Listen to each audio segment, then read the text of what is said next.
These were the everyday 1980s cars that sold in huge numbers and still define the decade. In this episode, we explore 10 classics from Bestsellers 1980s classic cars. Each car tells a different story: design, engineering, culture, and the small details that make old-timers feel alive. The E90 Corolla made Toyota's compact formula feel bulletproof and global. Built during 1987-1992, the Toyota Corolla E90 represents the engineering priorities and driving culture of its time. Front-wheel drive was standard on most E90 body styles. Selected markets also got all-track or 4WD versions. Engines range from frugal carbureted 4s to the twin-cam 4AGE 1.6. GTS and GTI 16 trims gave the Corolla real performance credibility. Toyota built the Corolla for multiple world markets to meet huge demand. It kept Corolla near the top of global sales charts in the late 1980s. Today, it stands out as a collectible oldtimer because it combines period character, mechanical personality, and a story enthusiasts still care about. Bigger, safer, and broader in scope, the Mk2 Golf became Europe's default hatch. Built during 1983 to 1992, the Volkswagen Golf Mk2 represents the engineering priorities and driving culture of its time. It grew larger than the Mk1 with more rear seats and cargo space. Volkswagen's front-drive A2 platform underpinned the car.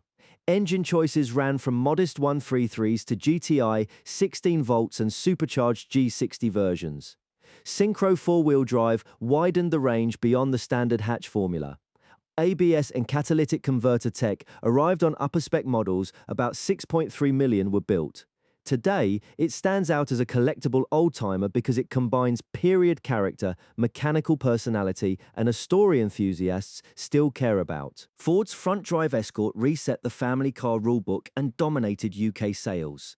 Built during 1980-1986, the Ford Escort Mk3 represents the engineering priorities and driving culture of its time. It was the first front-wheel drive Escort. The car won European Car of the Year for 1981. Hatchback bodywork replaced the older saloon-first Escort formula. Mainstream cars used Valencia HCS and CVH four-cylinder engines. XR3i and RS turbo versions gave the range a performance halo. The Escort line was Britain's best-selling car for much of the 1980s. Today, it stands out as a collectible old-timer because it combines period character, mechanical personality, and a story enthusiasts still care about. The Uno packed huge space and huge numbers into one of the decade's cleverest superminis. Built during 1983 to 1995, the Fiat Uno represents the engineering priorities and driving culture of its time.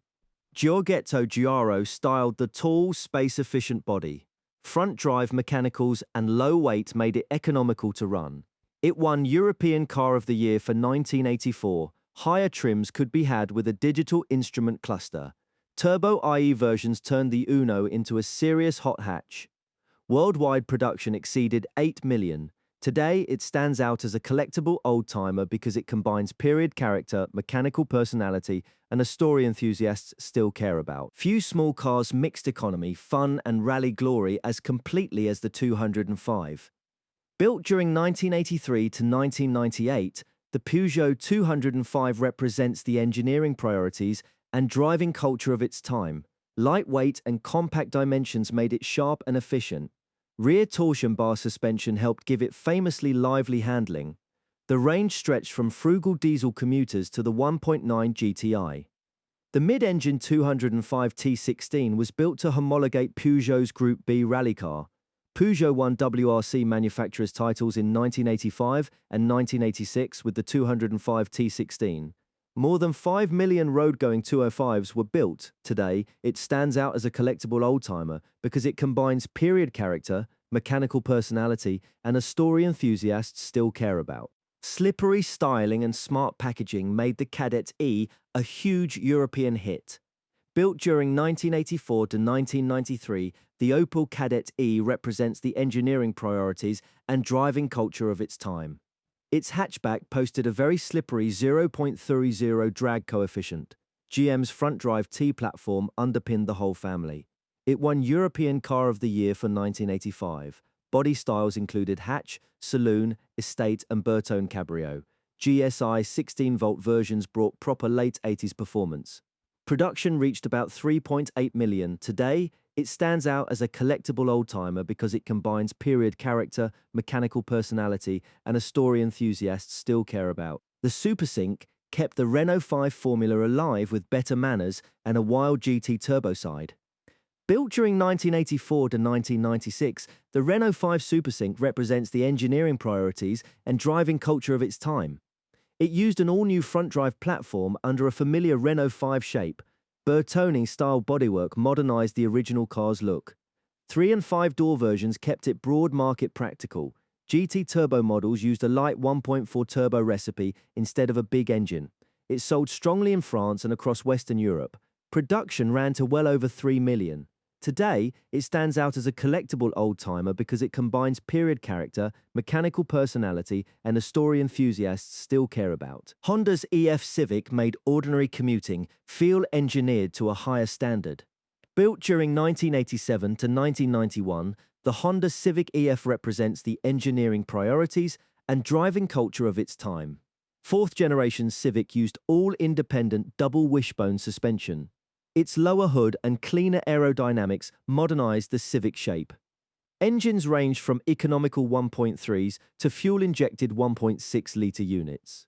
C and CR trims gave the range real enthusiast appeal. Honda built it in Japan and North America. The EF helped lock in Honda's late 80s reliability reputation. Today, it stands out as a collectible oldtimer because it combines period character, mechanical personality, and a story enthusiasts still care about. The third-gen Accord proved mainstream family cars could be slick, refined, and dependable. Built during 1985-1989, the Honda Accord third generation represents the engineering priorities and driving culture of its time. The 1985 redesign made the Accord sleeker, lower, and more aerodynamic. It kept a transverse engine, front-wheel drive layout, sedan, hatchback, coupe and aerodeck variants broadened the lineup. Fuel-injected 2.0-liter 4s were central to most markets. US production at Marysville helped Honda meet booming demand. The Accord became one of North America's benchmark family cars. Today it stands out as a collectible oldtimer because it combines period character, mechanical personality, and a story enthusiasts still care about. Ford's Aero Sierra shocked traditional buyers, then sold in massive numbers anyway. Built during 1982 to 1993, the Ford Sierra represents the engineering priorities and driving culture of its time.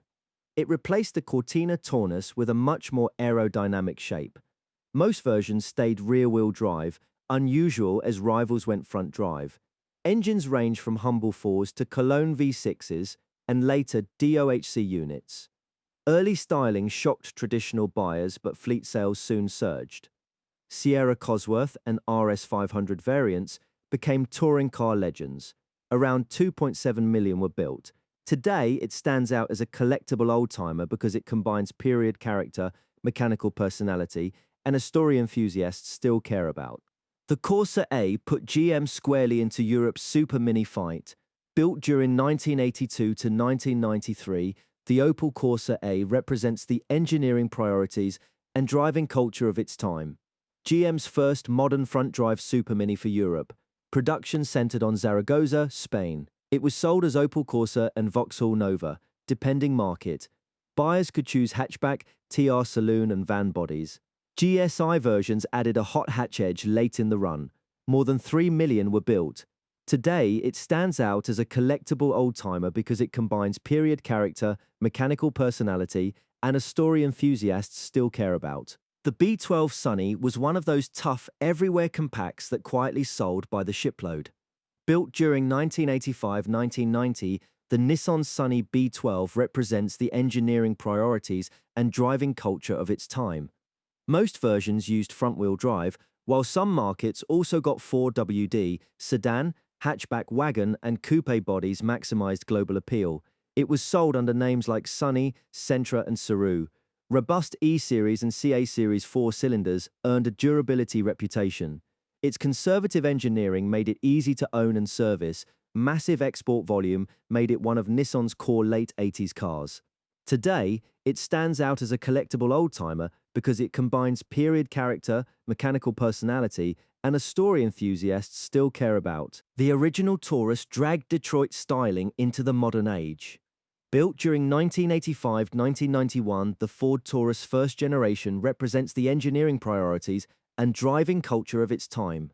The rounded aero body broke sharply with Detroit's boxy norm. Mainstream Tauruses used front-wheel drive and transversely mounted engines. Most buyers chose the 3.0-litre Vulcan V6 over the base four-cylinder.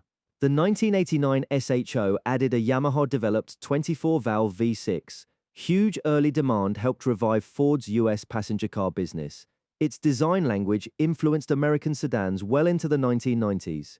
Today, it stands out as a collectible oldtimer because it combines period character, mechanical personality, and a story enthusiasts still care about. The V20 Camry turned Toyota's steady midsizer into a future sales king. Built during 1986-1991, the Toyota Camry V20 represents the engineering priorities and driving culture of its time. Second-generation Camry grew into a true midsize family car. It kept a front-drive layout with efficient inline-four engines at the core. V6 power arrived on upscale versions in key markets. Sedan, liftback and wagon bodies widen its reach.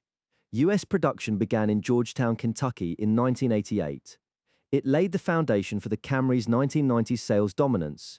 Today, it stands out as a collectible oldtimer because it combines period character, mechanical personality, and a story enthusiasts still care about. The Celebrity was peak practical GM, simple, roomy, and massively popular. Built during 1982 to 1990, the Chevrolet Celebrity represents the engineering priorities and driving culture of its time.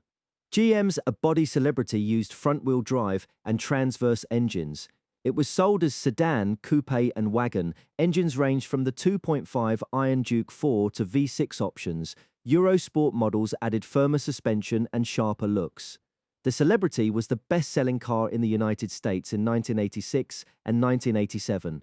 More than 2 million were built today. It stands out as a collectible oldtimer because it combines period character, mechanical personality, and a story enthusiasts still care about. From superminis to family sedans, these 1980s sales stars became today's everyday classics. Whether you prefer compact sports saloons, elegant coupes, or long-distance autobahn machines, this group captures why classic cars remain so fascinating.